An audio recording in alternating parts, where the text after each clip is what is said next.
ਅਸੀਂ ਹਰ ਉਹ ਖਬਰ ਤੁਹਾਡੇ ਤੱਕ ਲੈ ਕੇ ਆਉਂਦੇ ਜਿਸ ਦਾ ਸਿੱਧੇ ਤੌਰ ਤੇ ਸਰੋਕਾਰ ਆਵਾਮ ਦੇ ਨਾਲ ਹੁੰਦਾ ਹੈ ਤੇ ਸਾਡੀ ਕੋਸ਼ਿਸ਼ ਹੁੰਦੀ ਹੈ ਕਿ ਤੁਹਾਡੀ ਆਵਾਜ਼ ਸਰਕਾਰ ਤੇ ਪ੍ਰਸ਼ਾਸਨ ਦੇ ਕੰਨਾਂ ਤੱਕ ਪਹੁੰਚਾਈ ਜਾ ਸਕੇ।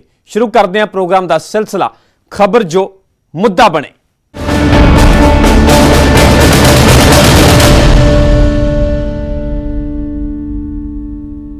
ਸਭ ਤੋਂ ਪਹਿਲੀ ਖਬਰ ਅਜਿਹੀ ਜੋ ਕਿ ਹਿਲਾ ਕੇ ਰੱਖ ਦੇਣ ਵਾਲੀ ਹੈ। ਤਰਨਤਾਰਨ, ਅੰਮ੍ਰਿਤਸਰ ਤੇ ਗੁਰਦਾਸਪੁਰ ਤਿੰਨ ਜ਼ਿਲ੍ਹਿਆਂ ਦੇ ਵਿੱਚ ਜ਼ਹਿਰੀਲੀ ਸ਼ਰਾਬ ਨੇ ਪਿਛਲੇ ਦਿਨੀ ਅਜਿਹਾ ਕਹਿਰ ਵਰਤਾਇਆ ਕਿ 100 ਤੋਂ ਵੱਧ ਘਰਾਂ ਦੇ ਵਿੱਚ 70 ਵਿਛਾ ਦਿੱਤੇ।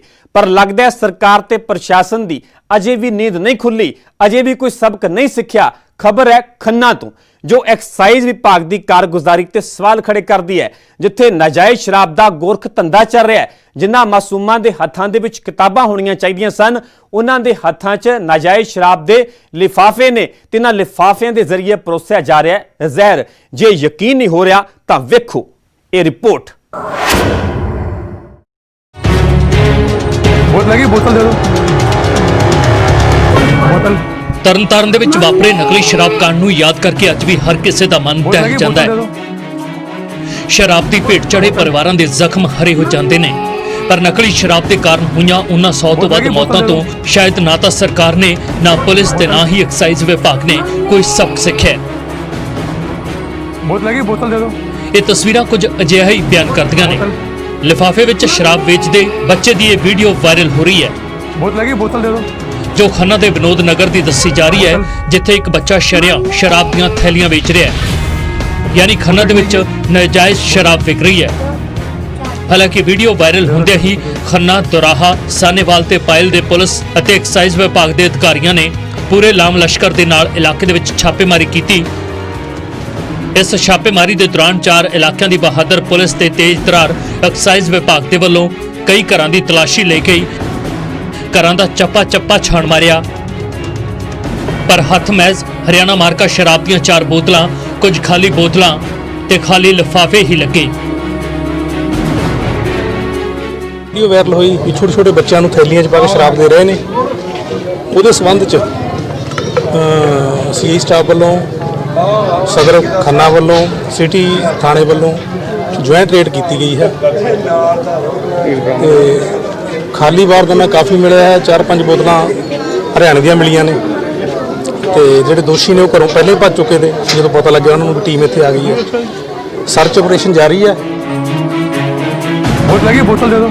ਇਸ ਵਾਇਰਲ ਵੀਡੀਓ ਤੋਂ ਇੱਕ ਗੱਲ ਸਾਫ਼ ਹੈ ਕਿ ਇਲਾਕੇ ਵਿੱਚ ਕੁਝ ਵਿਅਕਤੀ ਗੈਰ ਕਾਨੂੰਨੀ ਸ਼ਰਾਬ ਦਾ ਕੰਮ ਕਰ ਰਹੇ ਨੇ ਅਤੇ ਪੁਲਿਸ ਸਮੇਤ ਐਕਸਾਈਜ਼ ਵਿਭਾਗ ਨੂੰ ਉਹਨਾਂ ਦੀ ਭਿਣਕ ਤੱਕ ਨਹੀਂ ਹੈ। ਇਲਾਕੇ ਦੇ ਵਿੱਚ ਗੈਰ ਕਾਨੂੰਨੀ ਵਿਕ ਰਹੀ ਸ਼ਰਾਬ ਦੇ ਕਰਕੇ ਸ਼ਰਾਬ ਕਾਰੋਬਾਰੀ ਚਿੰਤਾ ਵਿੱਚ ਨੇ ਤੇ ਪ੍ਰਸ਼ਾਸਨ ਤੋਂ ਸਖਤ ਐਕਸ਼ਨ ਦੀ ਮੰਗ ਕਰ ਰਹੇ ਨੇ। ਸਾਡਾ ਨੁਕਸਾਨ ਤਾਂ ਹੋ ਹੀ ਰਿਹਾ, ਠੇਕਿਆਂ ਦਾ ਬਹੁਤ ਵੱਡਾ ਨੁਕਸਾਨ ਹੋ ਰਿਹਾ। ਇਸ ਰੈਵਨਿਊ, ਸਰਕਾਰ ਦਾ ਰੈਵਨਿਊ ਲਾਸ ਹੋ ਰਿਹਾ, ਉਹਦੇ ਨਾਲ ਲੋਕਾਂ ਦੀ ਸਿਹਤ ਨਾਲ ਵੀ ਖਿਲਵਾੜ ਹੋ ਰਿਹਾ। ਪਤਾ ਨਹੀਂ ਲੋਕ ਕਿਉਂ ਨਹੀਂ ਸਮਝਦੇ, ਕਿਉਂ ਇਹਨਾਂ ਗਲਤ ਬੰਦਿਆਂ ਤੋਂ ਲੈ ਕੇ ਸ਼ਰਾਬ ਪੀਂਦੇ ਨੇ ਤੇ ਇਹ ਕੋਈ ਤਰਨਤਾਰਨ ਵਰਗਾ ਵੱਡਾ ਹਾਦਸਾ ਨਾ ਵਾਪਰ ਜਾਵੇ। ਇਹ ਮੇਰੀ ਪ੍ਰਸ਼ਾਸਨ ਨੂੰ ਬੇਨਤੀ ਹੈ ਵੀ ਇਹਦੇ 'ਤੇ ਸਖਤ ਕਾਰਵਾਈ ਹੋਵੇ। ਜਿਹੜੇ ਬੱਚੇ ਸ਼ਰਾਬ ਵੇਚ ਰਹੇ ਉਹਨਾਂ ਦੇ ਮਾਂ-ਬਾਪ ਨੂੰ ਕਿਸ ਦੀ ਸ਼ਹਿ ਨਾਲ ਵੇਚ ਰਹੇ ਨੇ ਤੇ ਇਹਨਾਂ ਨੂੰ ਕੌਣ ਸਪਲਾਈ ਦਿੰਦਾ, ਇਹਨਾਂ ਨੂੰ ਸਾਰਿਆਂ ਨੂੰ ਫੜ ਕੇ ਇਹਨਾਂ ਦੇ 420 ਦਾ ਮੁਕੱਦਮਾ ਕੀਤਾ ਜਾਵੇ ਤੇ ਲੋਕਾਂ ਦੀ ਸਿਹਤ ਨਾਲ ਜੋ ਖਿਲਵਾੜ ਹੋ ਰਿਹਾ ਉਹਨੂੰ ਰੋਕਿਆ ਜਾਵੇ। ਤਰਨਤਾਰਨ ਦੇ ਵਾਂਗ ਖੰਨਾ ਦੇ ਵਿੱਚ ਵੱਡੇ ਪੱਧਰ ਤੇ ਨਕਲੀ ਸ਼ਰਾਬ ਵੇਚੀ ਜਾ ਰਹੀ ਹੈ, ਜਿਸ ਨਾਲ ਖੰਨਾ ਪੁਲਿਸ ਤੇ ਐਕਸਾਈਜ਼ ਵਿਭਾਗ ਦੀ ਕਾਰਗੁਜ਼ਾਰੀ ਸਵਾਲਾਂ ਦੇ ਘੇਰੇ ਵਿੱਚ ਹੈ। ਪਰ ਇਸ ਤੋਂ ਵੀ ਵੱਡਾ ਸਵਾਲ ਇਹ ਹੈ ਕਿ ਕੀ ਪ੍ਰਸ਼ਾਸਨ ਤਰਨਤਾਰਨ ਵਾਂਗ ਕਿਸੇ ਵੱਡੇ ਹਾਦਸੇ ਦੀ ਉਡੀਕ ਵਿੱਚ ਹੈ ਜਾਂ ਫਿਰ ਸਮਾਂ ਰਹਿੰਦਿਆਂ ਕੋਈ ਵੱਡਾ ਐਕਸ਼ਨ ਦੇਖਣ ਨੂੰ ਮਿਲੇਗਾ। ਖੰਨਾ ਤੋਂ ਗੁਰਦੀਪ ਸਿੰਘ, ਨਿਊਜ਼ 18।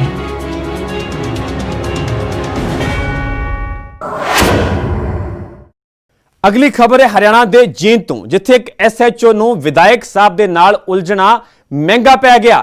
ਕਾਇਦੇ ਕਾਨੂੰਨ ਦਾ ਪਾਠ ਪੜਾਉਣਾ ਮਹਿੰਗਾ ਪੈ ਗਿਆ। ਨਤੀਜਾ ਇਹ ਹੋਇਆ ਕਿ ਐਸਐਚਓ ਨੂੰ ਸਸਪੈਂਡ ਕਰ ਦਿੱਤਾ ਗਿਆ। ਕਾਰਵਾਈ ਇੱਥੇ ਹੀ ਖਤਮ ਨਹੀਂ ਹੋਈ, ਲਾਈਨ ਹਾਜ਼ਰ ਵੀ ਕੀਤਾ ਗਿਆ। ਐਸਐਚਓ ਦਾ ਕਸੂਰ ਸਿਰਫ ਇੰਨਾ ਕਿ ਗਲਤ ਪਾਰਕਿੰਗ ਤੇ ਸੀਟ ਬੈਲਟ ਨੂੰ ਲੈ ਕੇ ਕਾਨੂੰਨ ਪੜਾਉਣ ਦੀ ਜ਼ਰੂਰਤ ਕਰ ਲਈ, ਉਹ ਵੀ ਵਿਧਾਇਕ ਸਾਹਿਬ ਦੇ ਡਰਾਈਵਰ ਦੇ ਨਾਲ। ਵੇਖੋ ਇਹ ਰਿਪੋਰਟ।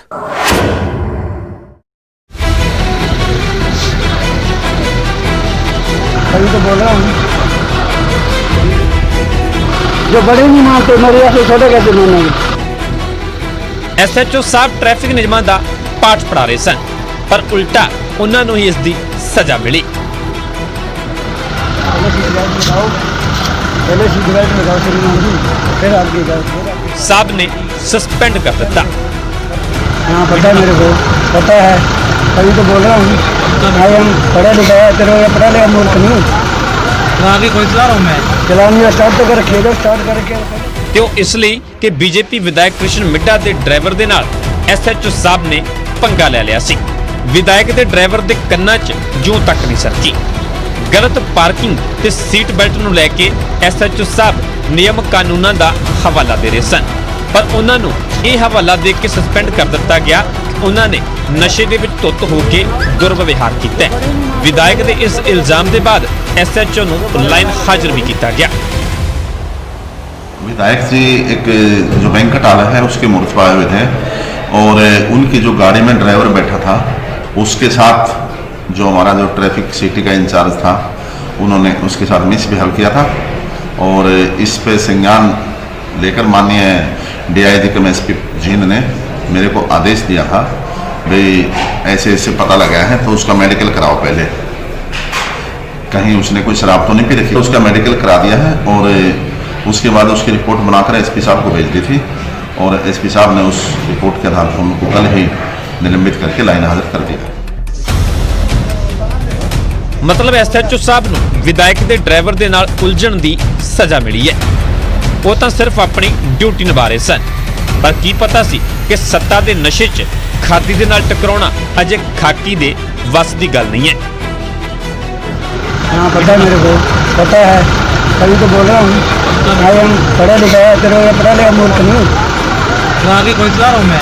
चलानी स्टार्ट तो कर रखिए, स्टार्ट करके पहले बोल दिया टू कर दिया, बेल्ट निकाले। ਪਰ ਤਸਵੀਰਾਂ ਝੂਠ ਨਹੀਂ ਬੋਲਦੀਆਂ। ਵਿਧਾਇਕ ਵੱਲੋਂ ਜਦੋਂ ਐਸਐਚਓ ਦੇ ਨਸ਼ੇ ਦੇ ਵਿੱਚ ਹੋਣ ਦੇ ਇਲਜ਼ਾਮ ਲੱਗੇ ਤਾਂ ਉਹਨਾਂ ਦਾ ਮੈਡੀਕਲ ਵੀ ਕਰਵਾਇਆ ਗਿਆ। ਰਿਪੋਰਟ ਦੇ ਵਿੱਚ ਨਸ਼ੇ ਦੇ ਲੱਛਣ ਨਹੀਂ ਪਾਏ ਗਏ। ਹਾਲਾਂਕਿ ਬਲੱਡ ਸੈਂਪਲ ਦੀ ਰਿਪੋਰਟ ਦਾ ਇੰਤਜ਼ਾਰ ਕੀਤਾ ਜਾ ਰਿਹਾ ਹੈ।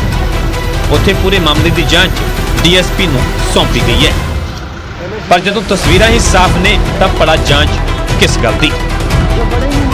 ਜੀਂਦ ਤੋਂ ਵਜਿੰਦਰ ਕੁਮਾਰ, ਨਿਊਜ਼ 18 ਪੰਜਾਬ। ਦਿਲ ਨੂੰ ਦਹਿਲਾਉਣ ਵਾਲੀ ਖਬਰ ਹੈ ਪਾਣੀਪਤ ਤੋਂ, ਜਿੱਥੇ ਇੱਕ ਸਿਰਫਿਰੇ ਦੇ ਵੱਲੋਂ ਇੱਕ ਸ਼ਖਸ ਦਾ ਗੋਲੀਆਂ ਮਾਰ ਕੇ ਕਤਲ ਕਰ ਦਿੱਤਾ ਗਿਆ ਪਰ ਕਤਲ ਦੀ ਵਜ੍ਹਾ ਸੁਣ ਕੇ ਤੁਹਾਡੇ ਵੀ ਰੌਕਟੇ ਖੜੇ ਹੋ ਜਾਣਗੇ। ਦੁਕਾਨਦਾਰ ਨੂੰ ਚੰਗੀ ਸਲਾਹ ਦੇਣ ਦਾ ਖਮਿਆਜ਼ਾ ਭੁਗਤਣਾ ਪਿਆ। ਦੁਕਾਨਦਾਰ ਨੇ ਸਿਰਫਿਰੇ ਨੂੰ ਮਾਸਕ ਨਾ ਪਾਉਣ ਤੇ ਟੋਕਿਆ ਪਰ ਸਿਰਫਿਰੇ ਨੂੰ ਇਹ ਨੇਕ ਸਲਾਹ ਨਾਗਵਾਰ ਗੁਜ਼ਰੀ ਤੇ ਇਸ ਘਿਣਾਉਣੀ ਵਾਰਦਾਤ ਨੂੰ ਅੰਜਾਮ ਦੇ ਦਿੱਤਾ।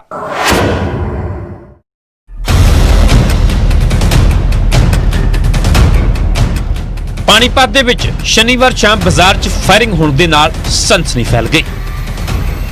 ਪਹਿਲਾਂ ਤਾਂ ਲੋਕਾਂ ਨੂੰ ਕੁਝ ਸਮਝ ਨਾ ਲੱਗਿਆ ਪਰ ਜਦੋਂ ਪਤਾ ਲੱਗਾ ਤਾਂ ਇੱਕ ਦੁਕਾਨਦਾਰ ਦੀ ਮੌਤ ਹੋ ਚੁੱਕੀ ਸੀ ਤੇ ਦੂਜਾ ਗੰਭੀਰ ਜ਼ਖਮੀ ਸੀ। ਜਿਸ ਸਿਰਫਿਰੇ ਨੇ ਵਾਰਦਾਤ ਨੂੰ ਅੰਜਾਮ ਦਿੱਤਾ ਉਸ ਦੇ ਪਿੱਛੇ ਦੀ ਵਜ੍ਹਾ ਵੀ ਕਾਫੀ ਹੈਰਾਨੀਜਨਕ ਹੈ। ਮੁਲਜ਼ਮ ਦਾ ਨਾਂ 55 ਸਾਲਾ ਸ਼ਾਹਿਦ ਦੱਸਿਆ ਜਾ ਰਿਹਾ ਜਿਸ ਨੂੰ ਮਾਸਕ ਨਾ ਪਾਉਣ ਤੇ ਟੋਕਣਾ ਇੰਨਾ ਕੁ ਨਾਗਵਾਰ ਗੁਜ਼ਰਿਆ ਕਿ ਉਸਨੇ ਇਸ ਘਿਣਾਉਣੀ ਵਾਰਦਾਤ ਨੂੰ ਅੰਜਾਮ ਦਿੱਤਾ। ਪਹਿਲਾਂ ਉਸਨੇ ਕਰਿਆਨਾ ਦੁਕਾਨਦਾਰ ਮੀਰ ਸਿੰਘ ਦੀ ਦੁਕਾਨ ਦੇ ਵਿੱਚ ਵੜ ਕੇ ਉਸ ਨੂੰ ਗੋਲੀਆਂ ਮਾਰੀਆਂ ਤੇ ਫਿਰ ਉੱਥੋਂ ਕਰੀਬ 100 ਮੀਟਰ ਦੀ ਦੂਰੀ ਤੇ ਇੱਕ ਦਵਾਈਆਂ ਵਾਲੀ ਦੁਕਾਨ ਦੇ ਵਿੱਚ ਬੇਖੌਫ ਹੋ ਕੇ ਜਾ ਪਹੁੰਚਾ ਤੇ ਉੱਥੇ ਬੈਠੇ ਕੈਮਿਸਟ ਤੇ ਵੀ ਫਾਇਰਿੰਗ ਕਰ ਦਿੱਤੀ। ਮੁਲਜ਼ਮ ਦੂਜੀ ਗੋਲੀ ਚਲਾਉਣ ਹੀ ਲੱਗਾ ਸੀ ਕਿ ਐਨ ਮੌਕੇ ਤੇ ਗਵੰਡੀ ਦੁਕਾਨਦਾਰਾਂ ਨੇ ਸੂਝ-ਬੂਝ ਦੇ ਨਾਲ ਮੁਲਜ਼ਮ ਨੂੰ ਮੌਕੇ ਤੋਂ ਕਾਬੂ ਕਰ ਲਿਆ ਤੇ ਜੰਮ ਕੇ ਕੁੱਟਮਾਰ ਕੀਤੀ ਗਈ। ਮੌਕੇ ਤੇ ਪਹੁੰਚੀ ਪੁਲਿਸ ਨੇ ਮੁਸ਼ੱਕਤ ਮਗਰੋਂ ਮੁਲਜ਼ਮ ਨੂੰ ਦੁਕਾਨਦਾਰਾਂ ਦੇ ਚੁੰਗਲ ਚੋਂ ਛੁਡਾਇਆ ਤੇ ਗ੍ਰਿਫਤਾਰ ਕਰ ਲਿਆ। ਕਰਿਆਨਾ ਦੇ ਦੁਕਾਨਦਾਰ ਨੇ ਤਾਂ ਮੌਕੇ ਤੇ ਦਮ ਤੋੜ ਦਿੱਤਾ ਜਦਕਿ ਕੈਮਿਸਟ ਗੰਭੀਰ ਰੂਪ ਦੇ ਵਿੱਚ ਜ਼ਖਮੀ ਹੋ ਗਿਆ ਜਿਸ ਨੂੰ ਹਸਪਤਾਲ ਭਰਤੀ ਕਰਵਾਇਆ ਗਿਆ। ਘਟਨਾ ਦੀ ਸੂਚਨਾ ਮਿਲਦਿਆਂ ਹੀ ਪਰਿਵਾਰਕ ਜੀਤ ਇਲਾਕੇ ਦੇ ਲੋਕ ਵੱਡੀ ਗਿਣਤੀ ਵਿੱਚ ਉੱਥੇ ਇਕੱਠੇ ਹੋ ਗਏ। ਹਾਲਾਤ ਬੇਕਾਬੂ ਹੁੰਦੇ ਵੇਖ ਕੇ ਪੁਲਿਸ ਨੂੰ ਵਾਧੂ ਫੋਰਸ ਲਗਾਉਣੀ ਪਈ ਤੇ ਕਿਸੇ ਤਰ੍ਹਾਂ ਲੋਕਾਂ ਦੇ ਗੁੱਸੇ ਨੂੰ ਸ਼ਾਂਤ ਕਰਵਾਇਆ ਗਿਆ ਤੇ ਫਿਰ ਮ੍ਰਿਤਕ ਦੇਹ ਨੂੰ ਪੋਸਟਮਾਰਟਮ ਦੇ ਲਈ ਭਿਜਵਾਇਆ। ਪੁਲਿਸ ਨੇ ਮੁਲਜ਼ਮ ਤੇ ਵੱਖ-ਵੱਖ ਧਾਰਾਵਾਂ ਦੇ ਤਹਿਤ ਮਾਮਲਾ ਦਰਜ ਕੀਤਾ ਤੇ ਮੁਲਜ਼ਮ ਨੂੰ ਇਲਾਜ ਦੇ ਲਈ ਫਿਲਹਾਲ ਹਸਪਤਾਲ ਭਰਤੀ ਕਰਵਾਇਆ ਗਿਆ। एक थाना 29 का मामला है, सेक्टर 29 थाने का, और एक आदमी ने दो दुकानदारों को गोली मार दी थी और एक की मौके पर ही मौत हो गई थी, एक इंजर्ड हुआ था। तो उसमें उसको फिर पब्लिक ने पकड़ के पीट दिया था और वो पुलिस कस्टडी में है, उसका ट्रीटमेंट भी चल रहा है और बॉडी का पोस्टमार्टम अभी चला हुआ है और उसमें हम इन्वेस्टिगेशन कर रहे हैं।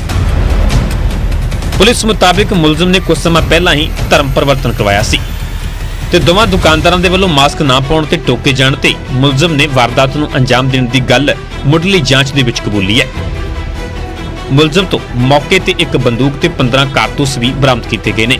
ਪੁਲਿਸ ਨੇ ਕਾਨੂੰਨੀ ਕਾਰਵਾਈ ਤਾਂ ਆਰੰਭ ਦਿੱਤੀ ਹੈ, ਪਰ ਮਾਸਕ ਪਾਉਣ ਨੂੰ ਲੈ ਕੇ ਇੱਕ ਸਿਰਫਿਰੇ ਦੀ ਇਸ ਵਾਰਦਾਤ ਨਾਲ ਪੂਰੇ ਇਲਾਕੇ 'ਚ ਸਨਸਨੀ ਹੈ ਤੇ ਨਾਲ ਹੀ ਇੱਕ ਪਰਿਵਾਰ ਤੋਂ ਘਰ ਦਾ ਕਮਾਊ ਜੀ ਵੀ ਖੋਹ ਲਿਆ। ਪਾਣੀਪਤ ਤੋਂ ਸੁਮਿਤ ਭਾਰਦਵਾਜ, ਨਿਊਜ਼ 18 ਪੰਜਾਬ।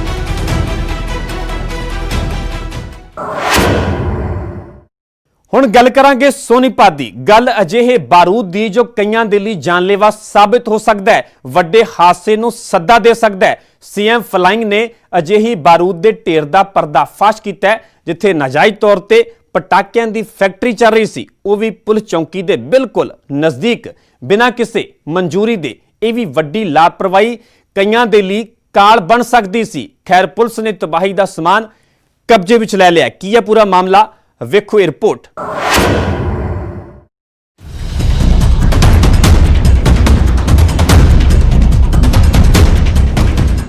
ਦੀਵਾਲੀ ਤੇ ਨਾਜਾਇਜ਼ ਪਟਾਕਾ ਫੈਕਟਰੀਆਂ ਦੇ ਵਿੱਚ ਹੋਣ ਵਾਲੀ ਤਬਾਹੀ ਤੋਂ ਸਬਕ ਲੈਂਦੇ ਹੋਏ ਪ੍ਰਸ਼ਾਸਨ ਨੇ ਫੁਰਤੀ ਵਿਖਾਉਣੀ ਸ਼ੁਰੂ ਕਰ ਦਿੱਤੀ ਹੈ। ਸੀਐਮ ਫਲਾਈਂਗ ਰੋਹਤਕ ਦੀ ਟੀਮ ਨੇ ਸੋਨੀਪਤ ਦੇ ਬਾਰੋਟਾ ਪਿੰਡ ਪੁਲਿਸ ਚੌਂਕੀ ਦੇ ਨੇੜੇ ਛਾਪੇਮਾਰੀ ਕਰਦੇ ਹੋਏ ਨਾਜਾਇਜ਼ ਰੂਪ ਦੇ ਨਾਲ ਪਟਾਕੇ ਬਣਾਉਣ ਵਾਲੀ ਫੈਕਟਰੀ ਦਾ ਪਰਦਾਫਾਸ਼ ਕੀਤਾ ਹੈ। ਅਜੀਤ ਕੁਮਾਰ ਡੀਐਸਪੀ ਦੀ ਅਗਵਾਈ 'ਚ ਸੀਐਮ ਫਲਾਈਂਗ ਦੀ ਟੀਮ ਨੇ ਛਾਪੇਮਾਰੀ ਦੌਰਾਨ ਫੈਕਟਰੀ ਦੇ ਵਿੱਚ ਭਾਰੀ ਮਾਤਰਾ 'ਚ ਕੈਮੀਕਲ ਵੀ ਬਰਾਮਦ ਕੀਤਾ ਹੈ। ਸੀਐਮ ਫਲਾਈਂਗ ਦੀ ਟੀਮ ਨੇ ਕਾਗਜ਼ਾਤੀ ਕਾਰਵਾਈ ਕੀਤੀ ਤਾਂ ਪਤਾ ਲੱਗਿਆ ਕਿ ਫੈਕਟਰੀ ਸੰਚਾਲਕ ਨੇ ਕਿਸੇ ਵੀ ਵਿਭਾਗ ਤੋਂ ਕਿਸੇ ਪ੍ਰਕਾਰ ਦੀ ਕੋਈ ਮਨਜ਼ੂਰੀ ਨਹੀਂ ਲਈ ਹੋਈ ਸੀ। ਦਰਅਸਲ ਉਦਯੋਗਿਕ ਖੇਤਰ ਸੋਨੀਪਤ ਦੇ ਵਿੱਚ ਸੀਐਮ ਫਲਾਈਂਗ ਟੀਮ ਨੂੰ ਪਟਾਕੇ ਬਣਾਉਣ ਦੀ ਗੁਪਤ ਸੂਚਨਾ ਮਿਲੀ ਸੀ। ਸੂਚਨਾ ਮਿਲਣ ਦੇ ਬਾਅਦ ਮੌਕੇ ਤੇ ਪਹੁੰਚੀ ਸੀਐਮ ਫਲਾਈਂਗ ਟੀਮ ਨੇ ਜਾਣਕਾਰੀ ਜੁਟਾਈ ਤਾਂ ਵੱਡੀ ਮਾਤਰਾ 'ਚ ਕੈਮੀਕਲ ਮਿਲਿਆ, ਜਿੱਥੇ ਪੌਪ ਬ੍ਰਾਂਡ ਦੇ ਨਾਮ ਦੇ ਨਾਲ ਪਟਾਕੇ ਬਣਾਏ ਜਾ ਰਹੇ ਸਨ। ਉਹਨਾਂ ਨੇ ਦੱਸਿਆ ਕਿ ਫੈਕਟਰੀ ਦੇ ਅੰਦਰ ਕਈ ਮਸ਼ੀਨਾਂ ਮਿਲੀਆਂ ਨੇ, ਜਦਕਿ ਇੱਕ ਲੈਬ ਵੀ ਮਿਲੀ ਹੈ, ਯਾਨੀ ਤਬਾਹੀ ਦਾ ਪੂਰਾ ਸਮਾਨ ਤਿਆਰ ਸੀ। ਅਕਸਰ ਹੀ ਅਜਿਹੀਆਂ ਜਗ੍ਹਾਵਾਂ ਤੇ ਥੋੜੀ ਜੀ ਲਾਪਰਵਾਹੀ ਕਈ ਜਾਨਾਂ ਲੈ ਲੈਂਦੀ ਹੈ। मेरे एक गुप्तर ने सूचना दी कि भाई यहाँ सोनीपत मुरेला रोड पर बरोटा चौकी के आसपास एक फैक्ट्री से पटाखे बनाए जा रहे हैं।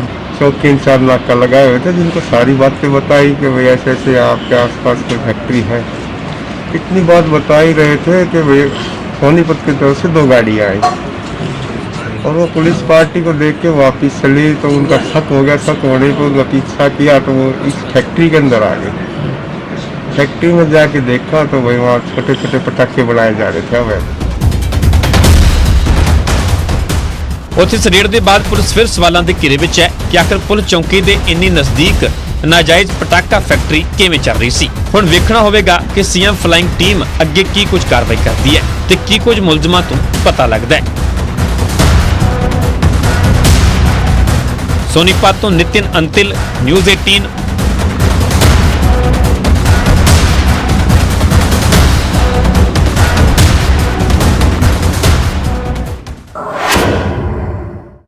ਹੁਣ ਗੱਲ ਕਰਾਂਗੇ ਅਜਿਹੀ ਪਰੇਸ਼ਾਨੀ ਦੀ ਪੂਰੇ ਸੂਬੇ ਦੇ ਨਾਲ ਜੁੜੀ ਹੋਈ ਹੈ। ਮਾਲ ਗੱਡੀਆਂ ਬੰਦ ਹੋਣ ਕਾਰਨ ਮਾਲ ਦੀ ਢੋਆ ਢਵਾਈ ਠੱਪ ਹੋ ਗਈ ਹੈ। ਵਪਾਰੀ ਵਰਗ ਦੇ ਲਈ ਮੁਸ਼ਕਲਾਂ ਹੋਰ ਵੀ ਵੱਧ ਗਈਆਂ ਨੇ। ਕਣਕ ਦੀ ਬਿਜਾਈ ਸਿਰ ਤੇ ਹੈ, ਜਿਸ ਦੇ ਬਾਅਦ ਯੂਰੀਆ ਦੀ ਸਖਤ ਜ਼ਰੂਰਤ ਹੈ, ਪਰ ਹਾਲਾਤ ਇਹ ਨੇ ਕਿ ਸੂਬੇ ਦੇ ਵਿੱਚ ਮਾਲ ਗੱਡੀਆਂ ਬੰਦ ਹੋਣ ਦੇ ਕਾਰਨ ਮਾਲ ਸਿਰਫ ਡੱਬ ਵਾਲੀ ਤੱਕ ਹੀ ਪਹੁੰਚ ਰਿਹਾ ਹੈ ਤੇ ਅੱਗੇ ਢੋਆ ਢਵਾਈ ਕਰਨ ਦੇ ਲਈ ਜੇਬ ਹੋਰ ਵੀ ਹੌਲੀ ਹੋ ਰਹੀ ਹੈ।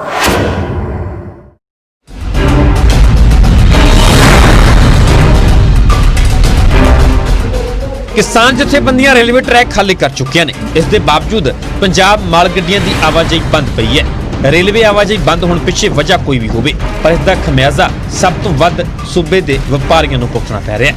ਮਾਲ ਗੱਡੀਆਂ ਪੰਜਾਬ ਦੀ ਬਜਾਏ ਹਰਿਆਣਾ ਤੱਕ ਹੀ ਸੀਮਤ ਹੋ ਕੇ ਰਹਿ ਗਈਆਂ ਨੇ, ਜਿਸ ਕਾਰਨ ਪੰਜਾਬ ਦਾ ਮਾਲ ਰੇਲ ਦੇ ਜ਼ਰੀਏ ਡੱਬ ਵਾਲੀ ਤੱਕ ਹੀ ਪਹੁੰਚ ਰਿਹਾ ਹੈ। ਇੱਥੇ ਫਿਰ ਇਹ ਟਰੱਕ ਜ਼ਰੀਏ ਪੰਜਾਬ ਦੇ ਵਿੱਚ ਲਿਆਂਦਾ ਜਾ ਰਿਹਾ ਹੈ। ਕੇਂਦਰ ਸਰਕਾਰ ਵੱਲੋਂ ਜਿਹੜਾ ਖੇਤੀ ਆਰਡੀਨੈਂਸ ਨया ਜਿਹੜਾ ਕਾਨੂੰਨ ਲਾਗੂ ਕੀਤਾ ਗਿਆ ਉਹਦੇ ਵਿਰੋਧ ਵਿੱਚ ਪਿਛਲੇ ਦਿਨਾਂ ਤੋਂ ਪੰਜਾਬ ਦੇ ਕਿਸਾਨਾਂ ਵੱਲੋਂ ਰੇਲਵੇ ਟਰੈਕ ਜਿਹੜੇ ਰੋਕੇ ਗਏ ਆ ਉਸ ਨੂੰ ਲੈ ਕੇ ਜਿਹੜੇ ਰੇਲਵੇ ਤੇ ਜਿਹੜਾ ਮਾਲ ਹੈ ਜਿਹੜਾ ਆਉਣ ਜਾਂ ਜਾਣ ਵਾਸਤੇ ਬੜੀਆਂ ਮੁਸ਼ਕਲਾਂ ਆ ਰਹੀਆਂ ਨੇ। ਸਾਡੇ ਨਾਲ ਜਿਹੜਾ ਦੇਖ ਸਕਦੇ ਹੋ ਮਲੋੜ ਦੇ ਨਾਲ ਜਿਹੜਾ ਪੰਜਾਬ ਦੇ ਨਾਲ ਲੱਗਦਾ ਹੋਇਆ ਸਟੇਸ਼ਨ ਮਲੋੜ ਉਹਦੀ ਮੰਡੀ ਡੱਬ ਵਾਲੀ ਸਟੇਸ਼ਨ ਨੇ, ਇਹਦੇ ਉੱਤੇ ਜਿੰਨਾ ਵੀ ਜਿਹੜੀ ਮਾਲ ਹੈ ਜਿਹੜਾ ਸਾਰਾ ਜਿਹੜਾ ਇਸ ਦੇ ਉੱਤੇ ਟ੍ਰੇਨਾਂ ਆ ਰਹੀਆਂ ਨੇ ਜਿਹੜੀਆਂ ਮਾਲ ਲੈ ਕੇ ਆ ਰਹੀਆਂ ਨੇ, ਜਿਹੜੀ ਜਾ ਰਹੀ ਆ ਉਹ ਵੀ ਆ ਰਹੀ ਹੈ। ਜੇ ਗੱਲ ਕੀਤੀ ਜਾਵੇ ਇੱਥੇ ਜੇ ਵੱਲੋਂ ਪਿਛਲੇ ਜਿਹੜੇ ਸਾਲ ਹੈ ਇਸੇ ਮਹੀਨੇ ਸਿਰਫ 3 ਜਿਹੜੇ ਰੈਕ ਜਿਹੜੇ ਕਣਕ ਦੇ ਲੱਗੇ ਸੀ ਔਰ ਇਸ ਵਾਰੇ 30 ਤਰੀਕ ਅੱਜ ਹੋ ਗਈ ਹੈ, ਅੱਜ ਤੱਕ ਜਿਹੜੇ 22 ਰੈਕ ਜਿਹੜੇ ਲੱਗ ਚੁੱਕੇ ਨੇ। ਔਰ ਜਿਹੜੀ ਖਾਦ ਹੈ ਉਹ ਵੀ ਸਾਰੀ ਯੂਰੀਆ ਖਾਦ ਹੈ ਜਿਹੜੀ ਉਹ ਸਾਰੀ ਇੱਥੇ ਆ ਰਹੀ ਹੈ। ਝੋਨੇ ਦਾ ਸੀਜ਼ਨ ਖਤਮ ਹੋਣ ਵਾਲਾ ਹੈ ਤੇ ਕਣਕ ਦੀ ਬਿਜਾਈ ਸਿਰ ਉੱਤੇ ਹੈ। ਉਸ ਲਈ ਯੂਰੀਆ ਖਾਦ ਸਮੇਤ ਹੋਰ ਕਈ ਤਰ੍ਹਾਂ ਦਾ ਮਾਲ ਰੇਲਾਂ ਦੇ ਜ਼ਰੀਏ ਡੱਬ ਵਾਲੀ ਮੰਡੀ ਤੱਕ ਹੀ ਪਹੁੰਚ ਰਿਹਾ, ਜਿਸ ਕਾਰਨ ਵਪਾਰੀ ਵਰਗ ਡਾਢਾ ਪਰੇਸ਼ਾਨ ਹੈ। ਹਾਲਾਂਕਿ ਪਿਛਲੇ ਸਾਲ ਦੇ ਮੁਕਾਬਲੇ ਡੱਬ ਵਾਲੀ ਮੰਡੀ 3 ਸਪੈਸ਼ਲ ਦੀ ਥਾਂ ਇਸ ਵਾਰ 22 ਸਪੈਸ਼ਲ ਟ੍ਰੇਨਾਂ ਕਣਕ ਦੇ ਸੀਜ਼ਨ ਤੇ ਖਾਦ ਦੀ ਢੋਆ ਢਵਾਈ ਦੇ ਲਈ ਲਗਾਈਆਂ ਗਈਆਂ ਨੇ ਤੇ ਹੁਣ ਤੱਕ ਕਰੀਬ 21 ਟਨ ਖਾਦ ਪਹੁੰਚ ਵੀ ਚੁੱਕੀ ਹੈ।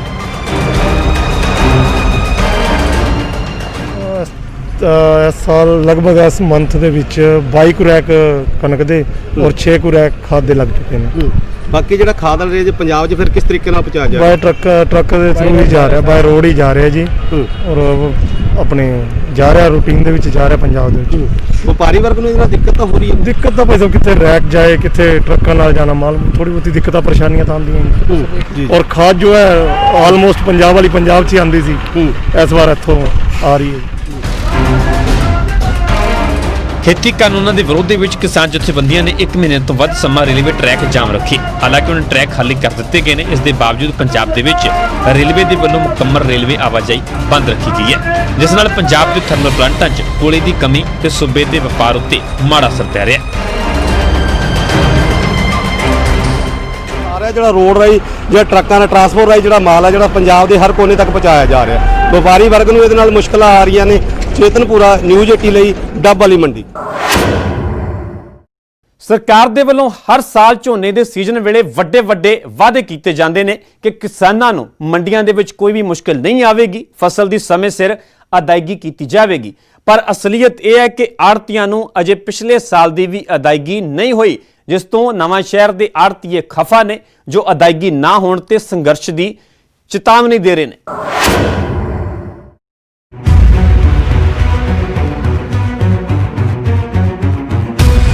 ਹੁਣ ਆੜ੍ਹਤੀ ਹੋਏ ਪਰੇਸ਼ਾਨ, ਨਹੀਂ ਹੋਈ ਅਦਾਇਗੀ, ਵਿੱਤੀ ਹਾਲਤ ਹੋਈ ਮਾੜੀ। ਸੂਬੇ 'ਚ ਝੋਨੇ ਦੀ ਖਰੀਦ ਚੱਲ ਰਹੀ ਹੈ, ਪਰ ਆੜ੍ਹਤੀਆਂ ਨੂੰ ਅਜੇ ਤੱਕ ਪਿਛਲੇ ਸਾਲ ਦੀ ਹੀ ਅਦਾਇਗੀ ਨਹੀਂ ਹੋਈ। ਪੰਜਾਬ ਸਰਕਾਰ ਤੇ ਪੂਰੇ ਸੂਬੇ ਦੇ ਵਿੱਚ ਪਿਛਲੇ ਸਾਲ ਦੇ ਝੋਨੇ ਦੀ ਖਰੀਦ ਦਾ 131 ਕਰੋੜ ਬਕਾਇਆ ਹੈ। ਨਵਾਂ ਸ਼ਹਿਰ ਦੀ ਆੜ੍ਹਤੀ ਐਸੋਸੀਏਸ਼ਨ ਦੇ ਕਰੀਬ 10 ਕਰੋੜ ਰੁਪਏ ਬਕਾਇਆ ਨੇ। ਭੁਗਤਾਨ ਨਾ ਹੋਣ ਦੇ ਕਾਰਨ ਆੜ੍ਹਤੀਏ ਪਰੇਸ਼ਾਨ ਨੇ ਤੇ ਆਰਥਿਕ ਹਾਲਤ ਮਾੜੀ ਹੋ ਗਈ ਹੈ।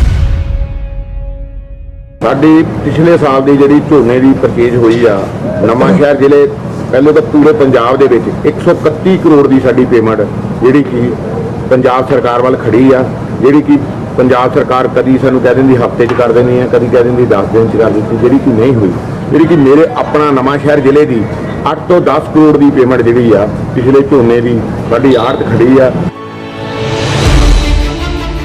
ਆੜ੍ਹਤੀਆਂ ਨੇ ਭੁਗਤਾਨ ਦੇ ਲਈ ਹਰ ਦਰਬਾਰੇ ਅਪੀਲ ਕੀਤੀ, ਅਧਿਕਾਰੀਆਂ ਦੇ ਕੋਲ ਪਹੁੰਚ ਕੀਤੀ, ਵਿਧਾਇਕਾਂ ਤੇ ਸੰਸਦ ਮੈਂਬਰਾਂ ਦੇ ਕੋਲ ਵੀ ਗੁਹਾਰ ਲਗਾਈ, ਪਰ ਨਾ ਕਿਸੇ ਨੇ ਹੱਥ ਫੜਿਆ ਤੇ ਨਾ ਹੀ ਕਿਤੇ ਸੁਣਵਾਈ ਹੋਈ ਹੈ। ਆੜ੍ਹਤੀਆਂ ਨੂੰ ਭੁਗਤਾਨ ਦੀ ਥਾਂ ਤੇ ਮਿਲੇ ਤਾਂ ਸਿਰਫ ਭਰੋਸੇ। ਸਰਕਾਰਾਂ ਫਸਲਾਂ ਦੇ ਛੇਤੀ ਭੁਗਤਾਨ ਦੇ ਦਾਅਵੇ ਕਰਦੀਆਂ ਨੇ, 72 ਘੰਟਿਆਂ ਦੇ ਵਿੱਚ ਭੁਗਤਾਨ ਕਰਨ ਦੀਆਂ ਗੱਲਾਂ ਕੀਤੀਆਂ ਜਾਂਦੀਆਂ ਨੇ, ਪਰ ਲੱਗਦਾ ਹੈ ਸਿਰਫ ਗੱਲਾਂ ਤੇ ਵਾਅਦੇ ਹੀ ਨੇ, ਕਿਉਂਕਿ ਆੜ੍ਹਤੀਆਂ ਦੇ ਲਈ ਪਿਛਲੇ 1 ਸਾਲ ਤੋਂ ਇਹ 72 ਘੰਟੇ ਨਹੀਂ ਹੋਏ। ਆੜ੍ਹਤੀਆਂ ਨੇ ਛੇਤੀ ਭੁਗਤਾਨ ਨਾ ਹੋਣ ਤੇ ਸੰਘਰਸ਼ ਦੀ ਵੀ ਚੇਤਾਵਨੀ ਦਿੱਤੀ ਹੈ। ਅਸੀਂ ਅਗਰ ਇਹ ਨਾ ਦਿੱਤੀ ਗਈ ਤਾਂ ਇਹਦੇ ਵਿੱਚ ਅਸੀਂ ਆਪਣੇ ਲੈਵਲ ਤੇ ਜਿਹੜਾ ਜ਼ਿਲ੍ਹੇ ਦਾ ਆੜ੍ਹਤੀ ਐਸੋਸੀਏਸ਼ਨ ਵੱਲੋਂ ਸੰਘਰਸ਼ ਦਾ ਰਾਹ ਫੜਾਂਗੇ। ਨਹੀਂ ਤਾਂ ਅਸੀਂ ਸਰਕਾਰ ਨੂੰ ਫਿਰ ਇਹੀ ਬੇਨਤੀ ਕਰਦੇ ਹਾਂ ਕਿ ਸਾਡੀ ਇਹ ਜਿਹੜੀ ਆੜ੍ਹਤ ਰਹਿੰਦੀ ਆ ਉਹ ਸਾਨੂੰ ਜਲਦ ਦਿੱਤੀ ਜਾਵੇ। ਪੰਜਾਬ 'ਚ ਝੋਨੇ ਦਾ ਸੀਜ਼ਨ ਚੱਲ ਰਿਹਾ ਹੈ, ਮੰਡੀਆਂ 'ਚ ਖਰੀਦ ਹੋ ਰਹੀ ਹੈ, ਪਰ ਆੜ੍ਹਤੀਆਂ ਨੂੰ ਚਿੰਤਾ ਇਸ ਗੱਲ ਦੀ ਹੈ ਕਿ ਅਜੇ ਤੱਕ ਪਿਛਲੇ ਸਾਲ ਦਾ ਹੀ ਭੁਗਤਾਨ ਨਹੀਂ ਹੋਇਆ, ਤਾਂ ਸਰਕਾਰ ਇਸ ਸਾਲ ਦਾ ਭੁਗਤਾਨ ਕਦੋਂ ਕਰੇਗੀ। ਨਵਾਂ ਸ਼ਹਿਰ ਤੋਂ ਸੈਲੀਸ਼ ਕੁਮਾਰ, ਨਿਊਜ਼ 18 ਪੰਜਾਬ।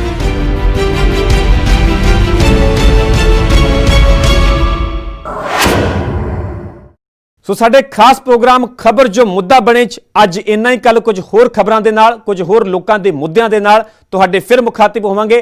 ਤਦ ਤੱਕ ਪਰਮਿੰਦਰ ਤੇਜਾ ਨੂੰ ਦਿਓ ਇਜਾਜ਼ਤ। ਸਤਿ ਸ਼੍ਰੀ ਅਕਾਲ।